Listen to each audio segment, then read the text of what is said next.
어느 때보다 목소리가 컸던 것 같습니다. 네, 감사합니다. 오늘 같이 나누실 말씀을 같이 보도록 하겠습니다. 누가복음 17장 11절에서 19절까지의 말씀입니다. 누가복음 17장 11절에서 19절까지의 말씀, 제가 가지고 있는 신약 성경 124면 125면에 기록되어져 있습니다. 누가복음 17장 11절에서 19절까지의 말씀입니다. 신약 성경 124, 125면에 기록되어져 있습니다. 다 찾으신 줄 믿고 제가 먼저 한 절, 여러분이 한 절 이렇게 교독하며 읽도록 하겠습니다. 제가 먼저 읽겠습니다. 예수께서 예루살렘으로 가실 때에 사마리아와 갈릴리 사이로 지나가시다가 한 마을에 들어가시니 나병 환자 10명이 예수를 만나 멀리 서서 소리를 높여 이르되 예수 선생님이여 우리를 불쌍히 여기소서 하거늘 보시고 이르시되 가서 제사장들에게 너희 몸을 보이라 하셨더니 그들이 가다가 깨끗함을 받은지라. 그 중에 한 사람이 자기가 나은 것을 보고 큰 소리로 하나님께 영광을 돌리며 돌아와 예수의 발 아래 엎드려 감사하니 그는 사마리아 사람이라. 예수께서 대답하여 이르시되 10사람이 다 깨끗함을 받지 아니하였느냐? 그 9은 어디 있느냐?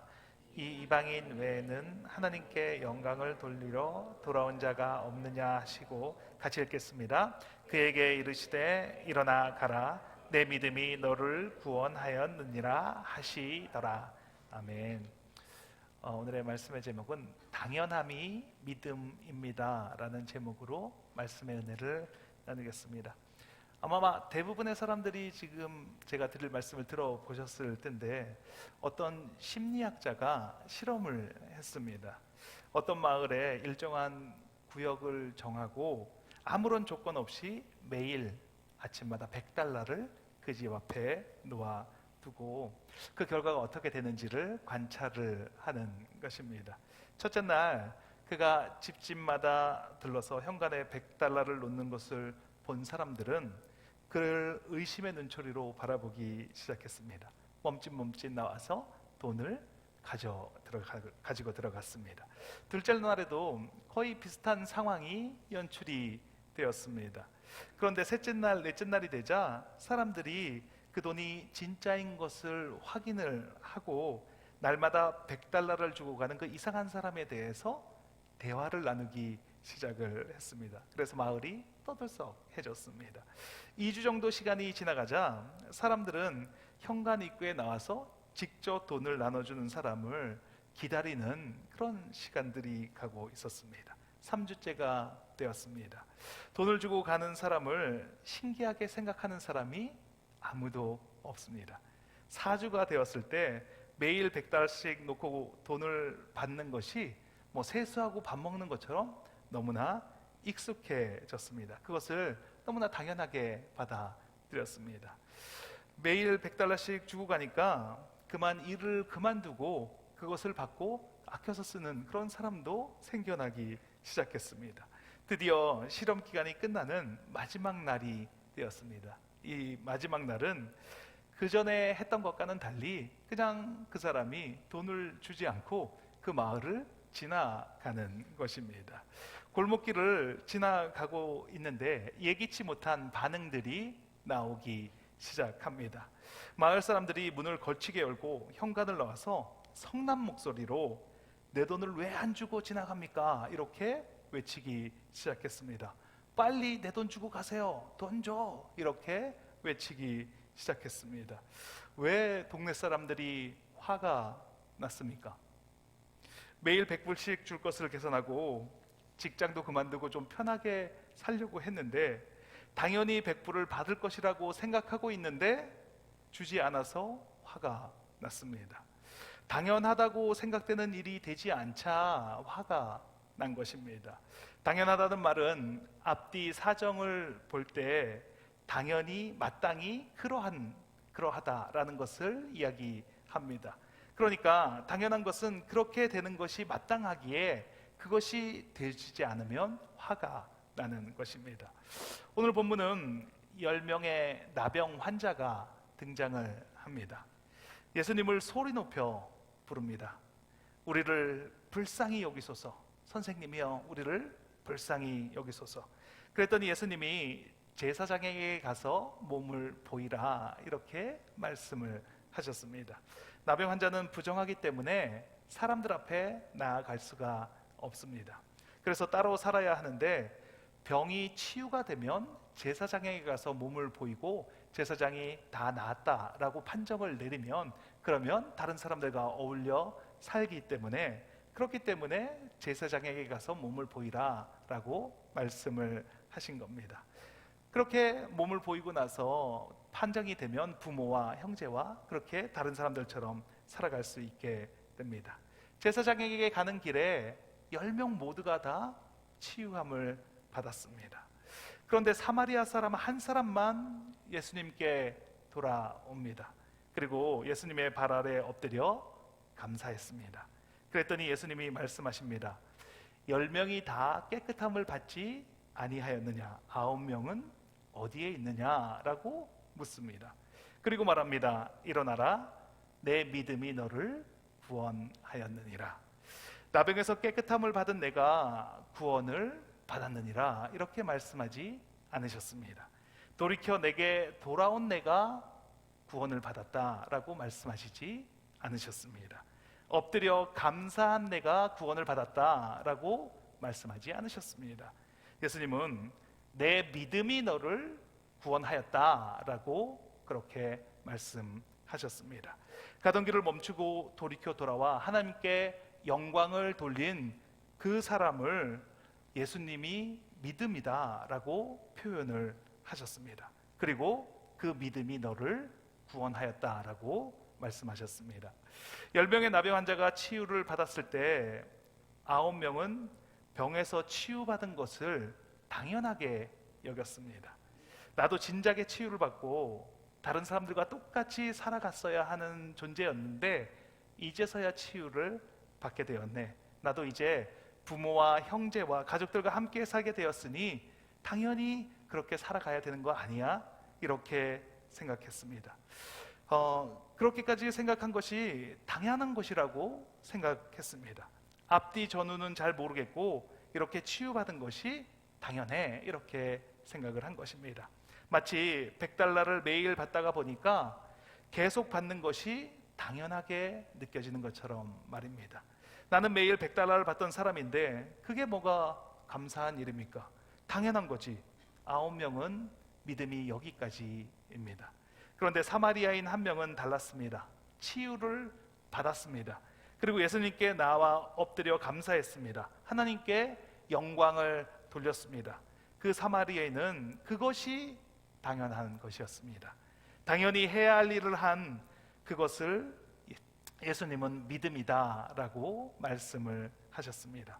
당연하게 생각하는 범위가 차이가 있는 것을 보게 됩니다. 어떤 나병 환자는 자신이 고침을 받는 것이 당연하다고 생각을 합니다. 그러니까 당연히 예수님께 나아갈 필요가 없습니다.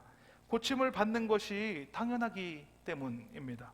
그런데 어떤 나병 환자는 고쳐주신 분께 나아가 감사를 드리는 것까지가 당연하다라고 생각을 합니다.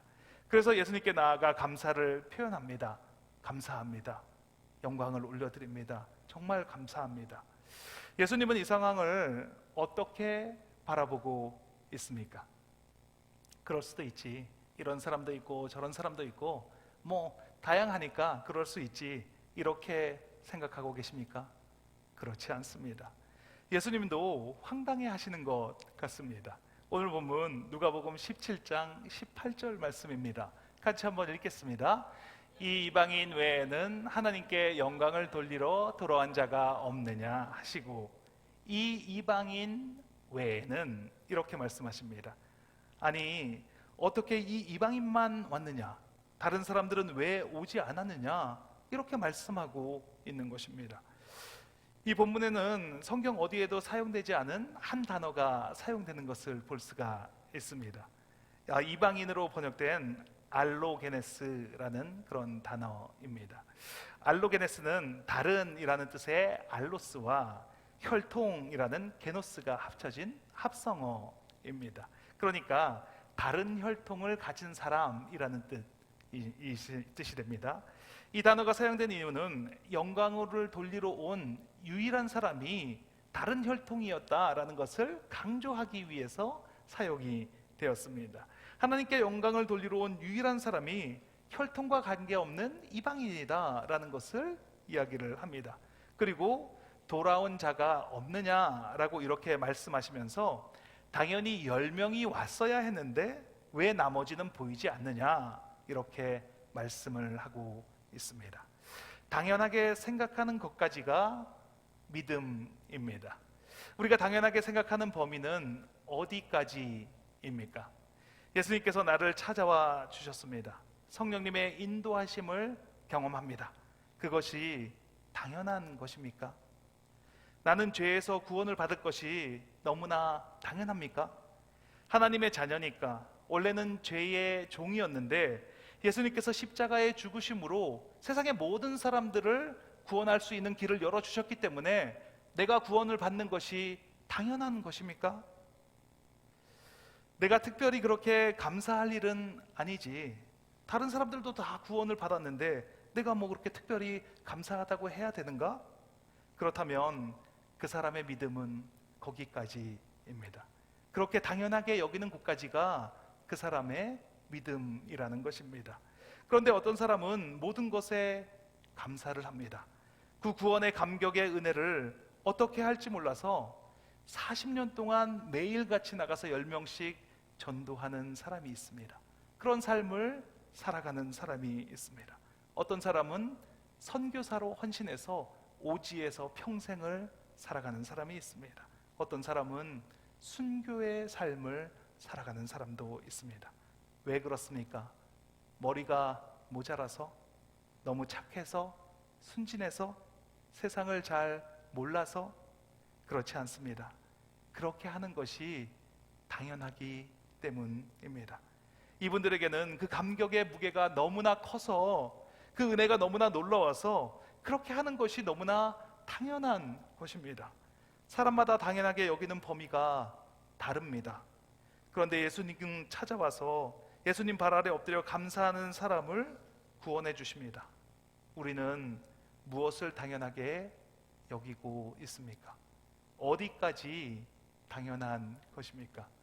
오늘 말씀을 통해서 내가 당연하게 여기는 것이 어디까지인지 같이 한번 돌아보는 시간을 갖도록 하겠습니다. 우리 모두 하나님께 감사와 찬송을 올려드리는 것이 당연한 저와 여러분이 되시길 예수님의 이름으로 축원합니다. 첫째, 당연한 것이 아니라 은혜입니다. 같이 한번 읽겠습니다. 당연한 것이 아니라 은혜입니다. 사람들에게 많이 불려지는 찬송이 있는데 은혜라는 제목의 찬양입니다. 그 가사가 너무나 아름답습니다. 제가 한번 읽어드리겠습니다. 내가 누려왔던 모든 것들이, 내가 지나왔던 모든 시간이, 내가 걸어왔던 모든 순간이 당연한 것 아니라 은혜였어. 아침 해가 뜨고 저녁의 노을, 봄의 꽃향기와 가을의 열매, 변하는 계절의 모든 순간이 당연한 것 아니라 은혜였어. 모든 것이 은혜, 은혜, 은혜, 한없는 은혜.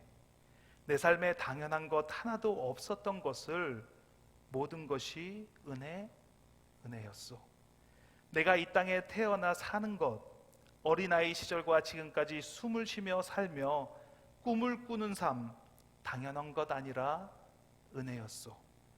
내가 하나님의 자녀로 살며 오늘 찬양하고 예배하는 삶, 복음을 전할 수 있는 축복이 당연한 것 아니라 은혜였어. 이 찬양의 가사를 쓴 손경민 목사님은 평탄치 못한 삶을 살아왔습니다. 손 목사님이 태어났을 때 아버지가 가정을 버리고 집을 나가셨습니다. 그래서 어머니와 길바닥에 나앉는 상황이 되었습니다. 빚쟁이에게 쫓기고 1년의 이사를 4번 다니기도 했습니다. 어머니는 그 빚을 갚으려고, 그리고 두 자녀를 굶기지 않으려고 그 어린 나이에 가사 도우미, 산후 보조 도우미, 식당, 시장, 밤낮을 가리지 않고 일을 하셨습니다. 손 목사님이 기억하는 어머니는 양손에 보따리를 들고 땀을 뻘뻘 흘리면서 길을 걸어가는 장면이 가장 먼저 떠오른다고 했습니다. 그래서 손 목사님도 초등학교 4학년 때부터 아르바이트를 해야만 했습니다. 신문을 돌리고 구두방에 들어가서 구두를 닦았습니다. 어린 시절부터 일을 하고 공부하느라 간 수치가 낮아져서 그 간 수치 때문에 군대도 갈 수가 없는 사람이 되었습니다. 그런데 송경민 목사님은 이 모든 것을 은혜라고 말을 합니다. 깨어진 가정, 가난한 집, 어린 나이에 일을 하고 내가 저지르지도 않은 빚을 갚으며 살아가는 것이 행복의 조건이 하나도 없어 보이는데, 그런데 삶을 돌아보면 이상하게도 행복했다라고 말을 합니다. 어머니는 새벽에 항상 목사님을 깨워서 30분 거리에 있는 교회로 새벽 예배를 나갔습니다. 그리고 교회 가장 앞자리에서 울며 기도하셨습니다. 어머니가 밤늦은 시간에 일을 마치고 돌아오면 목사님은 어린 나이이기 때문에 잠을 자고 있습니다. 그런데 뭔가 물이 뚝뚝 떨어져서 눈을 떠보면 어머니가 머리에 손을 얹고 눈물로 기도하고 계셨습니다. 의지할 분이 하나님밖에 없었던 어머니, 처절하게 기도하신 어머니, 그래도 더 힘들어지면 금식하며 기도하는 어머니, 장사를 하면서 예수 믿으세요, 그래야 천국 갑니다, 이렇게 전도하시는 어머니, 그 어머니를 통해서 하나님을 알게 되고, 그리고 말씀을 보게 되었고, 그 말씀을 통해서 하나님의 은혜를 알게 되었습니다. 송경민 목사님의 은혜라는 찬양이 우리의 마음을 울리는 것은 그 가사가 살아있기 때문입니다. 그 가사에 삶이 묻어나 있기 때문입니다. 내가 누려왔던 모든 것들이, 내가 지나왔던 모든 시간이, 내가 걸어왔던 모든 순간이 당연한 것 아니라 은혜였어. 당연하게 누릴 수 있었던 것이지만 그것이 은혜라는 것을 알았습니다. 값없이 복음을 주셨기 때문에 당연한 것이었지만 그것이 은혜입니다. 세상 어디에도 공짜는 없습니다. 이런 이야기를 합니다. 맞습니다. 모든 것엔 대가가 있고, 그리고 그 대가를 지불하는 것이 당연합니다. 그런데 왜 복음은 공짜라고 생각을 하십니까? 왜 예수님의 피값은 공짜라고 생각을 하십니까? 값없이 주셔서 노력 없이 받았기 때문에, 내가 요구하지 않았는데 받은 것 같아서 그렇게 생각하지는 않습니까? 값없이 주신 은혜는 값을 책정할 수가 없기 때문입니다. 우리에게 그 값을 지불할 능력이 없기 때문입니다. 예수님께서 흘리신 피는 당연한 것입니까? 죄 없으시고 거룩하신 그분의 피값을 우리가 어떻게 지불할 수가 있습니까? 우리가 무슨 능력으로 그 피값을 지불합니까? 우리는 할 수 없습니다.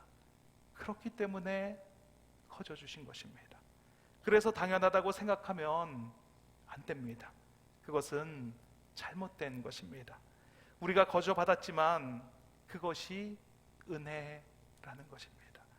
은혜로 받은 것입니다. 나병 환자가 치유를 받았습니다. 당연한 것입니까?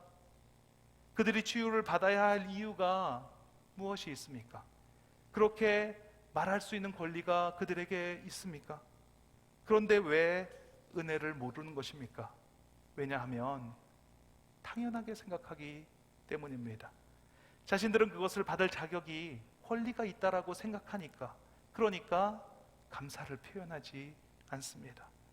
우리 중에도 구원의 은혜를 받은 우리 중에도, 치유의 문제를 해결받은 우리도, 문제를 해결받은 우리도 혹시 감사하고 있지 않은 사람이 있지 않습니까? 안 됩니다. 감사해야 합니다. 하나님께 영광과 찬양을 올려드려야 합니다. 예수님께 감사를 드리셔야 합니다. 예수님을 내 안에 모셔야 합니다. 성령님을 인정하고 모셔드려야 합니다. 그것이 당연한 것입니다. 그렇게 살아가는 것이 너무나 당연한 것입니다. 우리 모두 모든 것을 하나님의 은혜인 것을 깨닫고 감사와 영광과 찬송을 올려드리는 저와 여러분이 되시길 예수님의 이름으로 축원합니다. 두 번째, 어디까지가 당연함입니까? 같이 한번 읽겠습니다. 어디까지가 당연함입니까? 예수님은 죽을 수밖에 없는 우리를 위해서, 죄인인 우리를 위해서 이 땅에 오셨습니다. 그리고 십자가에 못 박혀 물과 피를 다 쏟으시고 돌아가셨습니다. 우리는 그 보혈의 피로 말미암아 구원을 받았습니다. 예수님을 믿음으로 값없이 그 은혜를 받았습니다. 예수님을 처음 만났을 때 감사했습니다. 예배로 영광을 돌리고 그 은혜를 생각할 때마다 눈물이 쏟아지는 것을 주체할 수가 없었습니다. 당연한 것이었습니다. 죄인인 내가 구원을 받았다는 그 사실만으로도, 나 같은 죄인을 위해서 하나님이신 예수님이 이 땅에 오셨다는 그 사실만으로도 매일 매순간 감사하며 찬양하는 삶을 살았습니다. 그런데 그 감격이 사그러지고 매일매일 반복되는 삶을 살다 보니까 구원받은 사실이 당연하게 되지는 않으셨습니까? 매일 100불씩 받으니까 100불을 받는 것이 너무나 당연하게 느껴지지는 않습니까? 그게 뭐 이상한 일이 아닙니다. 오히려 100불이 없으면 그게 더 이상한 일처럼 느껴지지 않습니까? 그러니 100불씩 받은 게 돌이켜 내가 엎드려 절하고 그리고 감사를 표현한 일입니까? 그게 그 정도로 감사한 일은 아니게 느껴지는 것입니다. 왜 어차피 구원을 받았는데 이제 와서 새삼스럽게 뭘 또 감사하냐고, 그렇게 호들갑 떨 필요가 있냐고 생각하고 있지는 않습니까? 그냥 옛날에 회개하고 감사하고 고백했던 것, 그것으로 퉁추면 되는 거 아닙니까? 그런데 예수님은 그 당연한 것을 믿음이다 라고 말씀하십니다. 예수님께서 말씀하십니다. 누가복음 17장 17절 18절입니다. 같이 읽겠습니다. 예수께서 대답하여 이르시되 이 사람이 다 깨끗함을 받지 아니하였느냐? 그 아홉은 어디 있느냐? 이 이방인 외에는 하나님께 영광을 돌리러 돌아온 자가 없느냐 하시고, 유대인은 어디 가고 이방인만 있느냐, 이렇게 말씀하시는 것입니다. 유대인은 익숙합니다. 선택받는 것에, 특별한 대우를 받는 것에 익숙합니다. 선택받은 민족, 은혜받은 민족. 그래서 특별함에 대해서 무딥니다. 특별함이 그들에겐 당연한 것입니다. 처음엔 소리를 같이 질렀습니다. 예수 선생님이여, 우리를 불쌍히 여기소서. 10명이 같이 소리를 질렀습니다. 이방인과 유대인이 같이 소리를 질렀습니다. 그런데 그때에도 마음은 달랐습니다. 유대인은 당연히 치유받아야 한다는 생각을 가지고 소리를 질렀습니다. 그것에 익숙하기 때문입니다. 그런데 이방인은 달랐습니다. 이방인은 그 치유가 이루어지면 얼마나 감사할까, 그런 마음을 가지고 소리를 질렀습니다. 내가 구원받은 것이 당연한 것입니까? 예수님을 영접한 지 오래되었다고 해도 당연한 것은 없습니다. 내가 매주 교회에 참석한다고 그렇다고 당연한 것은 없습니다. 나는 여전히 복음에 빚진 자입니다. 나는 여전히 감사하는 삶을 살아야 합니다. 나는 여전히 돌려드려야 할 빚이 있는 사람입니다. 제가 이전 교회에 사역했을 때 섬기던 교구에 암투병을 하던 집사님이 계셨습니다. 가정도 어렵고 딱히 도움을 받을 곳이 없는 분이었습니다. 약물 치료와 방사선 치료로 몸은 점점 약해지고 마음도 쇠약해져 가고 있었습니다. 그런데 그 소식을 알게 된 교회에서 도와주기 시작했습니다.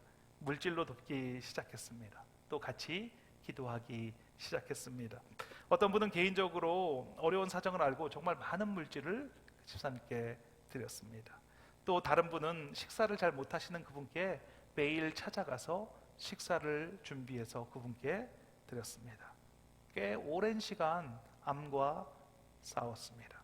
주변의 많은 사람의 도움으로 기적적으로 암에서 치유를 받았습니다. 그리고 결국에는 완치되었다는 판정을 받았습니다. 완치파정을 받은 얼마 후에도 기적은 계속 일어났습니다. 부모님이 돌아가시면서 물려준 유산이 있다는 사실을 알게 되었습니다.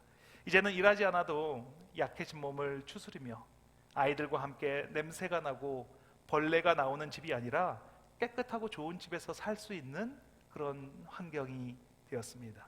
그렇게 살아도 지금까지 고생하며 살았던 것에 보상이라고 생각하며 살아갈 수가 있는 조건이 되었습니다.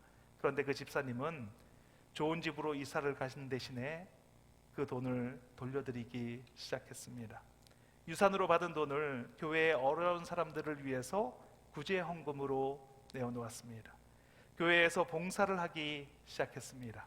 다른 사람들을 위해서 중보기도 틈에 들어가서 기도하기 시작했습니다. 그래서 제가 물었습니다.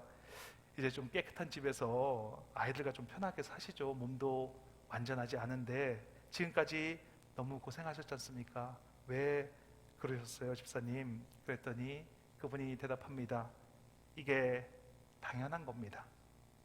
제가 받은 것이 있는데 이렇게 하는 것이 당연한 것이죠. 내가 받은 게 있는데 이렇게 하는 것이 당연한 것 아닙니까? 제가 말씀드렸습니다. 많은 사람이 구제를 받고 도움을 받지만 대부분은 그렇게 하지 않습니다. 나중에 좀 더 형편이 좋아지면 그때 하셔도 됩니다. 아닙니다. 먼저 해야 된다는 생각이 들었습니다. 제가 이렇게 다른 사람을 도와줄 수 있게 될 줄은 정말 몰랐습니다. 그런데 왜 다른 사람을 도와주는지 알 것 같습니다. 저를 도와준 사람들이 왜 저를 도와줬는지 알 것 같습니다. 다른 사람을 도와주니까 너무 기쁩니다. 내 안에 기쁨이 넘쳐납니다. 이렇게 말씀하셨습니다. 이 집사님을 향한 예수님의 마음이 전달이 되었습니다. 오늘 본문 누가복음 17장 19절입니다. 같이 읽겠습니다. 그에게 이르시되 일어나 가라, 내 믿음이 너를 구원하였느니라 하시니라. 내가 당연하다고 생각하는 그것이 내 믿음이다. 우리는 무엇을 당연하다고 생각합니까? 어디까지가 당연하다고 생각하는 범위입니까? 나는 구원을 받은 것까지 당연합니까? 아니면 구원을 받은 감격을 가지고 하나님께 나아가 감사하고 예배하고 찬양하고 영광을 돌리는 삶까지가 당연한 것입니까?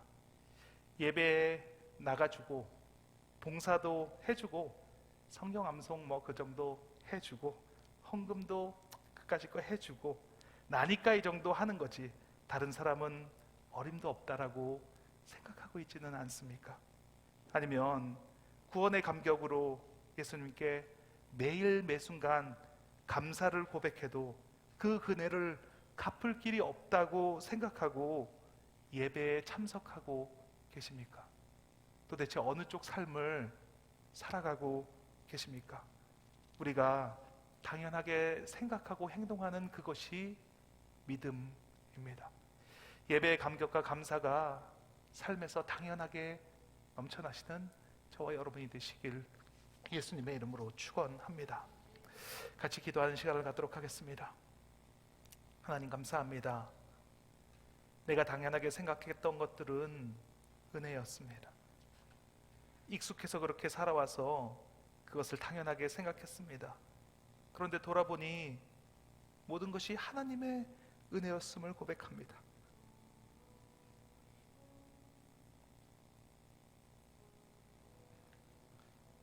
주님이 주신 은혜에 감사합니다. 예배하고 기도하고 말씀도 보고 전도하고 선교하고 헌금하고 말씀 암송하고 다른 사람을 섬기는 모든 일이 당연한 것입니다. 그런데 내가 해주는 것처럼 안 해도 되는데 해주는 것처럼 행동하고 살았던 것을 회개합니다. 용서하여 주시옵소서. 이제는 그 모든 것이 은혜임을 알고 살아가기를 원합니다. 받은 은혜를 감사로 찬양으로 영광으로 돌려드리는 삶을 살아가게 하옵소서. 그것이 당연한 것임을 알고 살아가는 삶을 살아가게 하옵소서. 기도하면 들어주시는 주님께 주님 한번 외치시고 통성으로 기도하겠습니다. 주여, 하나님 감사합니다. 하나님 감사합니다. 내가 어떤 삶을 살아왔는지 돌아보게 하시니 감사합니다. 하나님, 내가 당연하게 여기고 내가 당연하게 생각하고 살았던 그 삶이 정말로 당연한 것이었는지, 내가 받은 것은 계산하지 않고 내가 베풀어 준 것, 내가 지금까지 했던 것, 그것만을 계산하며 나 정도면 됐다라고, 내가 이 정도만 하면 당연히 내가 할 일을 했다라고 생각하며 살아오지는 않았는지 나를 돌아보는 시간이 되게 하여 주시니 감사합니다. 예수님께서는 그러실 이유가 없음에도 불구하고 그 죄 없으신 분께서, 그 거룩하신 분께서 이 땅 내려오셔서 인간의 몸을 입으시고 십자가를 지시고 골고다 언덕을 오르시고 루가피를 다 쏟으시고 모든 고난을 다 당하시고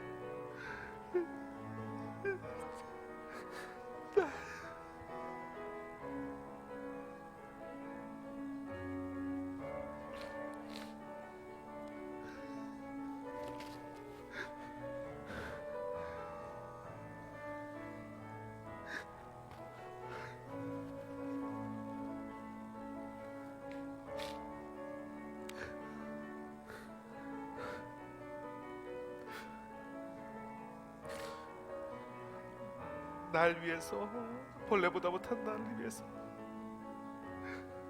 그렇게 돌아가셨는데 나는 그것이 당연하다고 생각했습니다. 왜냐면 나는 그럴 자격이 있는 자니까, 나는 그럴 만한 자격이 있다라고 생각했습니다. 나에게는 그럴 자격이 없는데도 불구하고 그런 생각을 하며 살았던 나를 용서하여 주시옵소서. 이 세상에 당연한 것이 어디 있습니까? 이 세상에 거저받는 것이 어디 있습니까? 우리가 지불할 수 없는 맘에 그 값어치에 그 예수 그리스도의 은혜를 받았음에도 우리의 삶은 여전히 똑같은 삶을 살았고 변하지 않는 삶을 살았고 내가 당연하게 누릴 걸 누린다라고 생각하며 살았던 나를 용서하여 주시옵소서.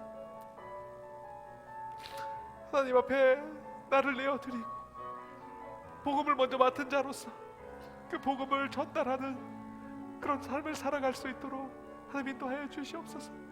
내가 무엇을 할 수 있다는 생각을 내려놓게 하시고 오직 예수 그리스도의 은혜로, 예수 그리스도가 내 안에, 내가 그 말이 내 안에 거하면 그 삶을 살아갈 수 있는 존재라는 것을 고백하며 그 받은 은혜를 하나님께 영광을 올려드리고 하나님께 온전히 나아가 하나님을 찬양하고 찬송하는, 감사를 올려드리는 그런 삶을 살아가는 우리가 되게 하여 주시옵소서. 우리 사랑의 공동체 교회가 되게 하여 주시옵소서. 너무나 당연히 받을 것을 받으며 누리며 누릴 것을 누렸다는 그런 교만한 생각을 내려놓게 하여 주시고 주님 앞에 나를 온전히 내어드리고 주님과 동행하는 기쁨이 온전히 회복되는 우리 모두가 될 수 있도록 하나님 함께 하여 주시옵소서. 하나님 감사합니다. 주님 감사합니다.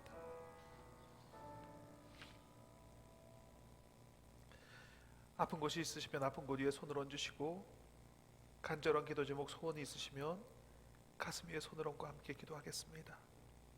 하나님 감사합니다. 죄인으로 영원한 형벌을 받을 수밖에 없는 나를 구원해 주신 예수님,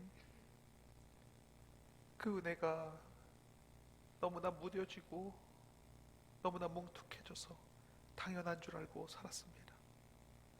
매일 주시는 만나가 너무나 당연하게 여겨졌던 이스라엘 백성들처럼 매일 주시는 그 은혜를 너무나 당연하게 여기며 살았던 저를 용서하여 주시옵소서. 주님 앞에 회개합니다.